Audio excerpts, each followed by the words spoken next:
كيما على بالكم في رمضان كاين بزاف الشغل، دونك جبت لكم هذه المعسلة فكرة ووصفة رائعة وسهلة. دونك توجدوها بالخف والتكرميش راكم تشوفوه، ما تسمعوش مي راكم تشوفوه. ارواحوا معايا نوجدوها بالخف.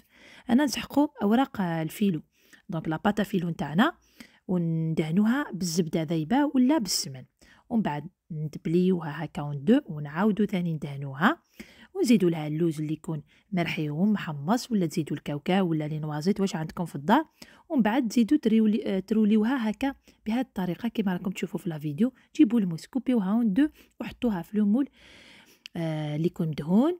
فوالا حطوهم كاع وحده وحده وحده. شعلوا لو فور نتاعكم على 200 درجه، وقبل ما تحطوها في الفور زيدوا لها السمن من الفوق، شويه نتاع السمن، وحطوها في الفور حتى تكون هكا بيان دوغي.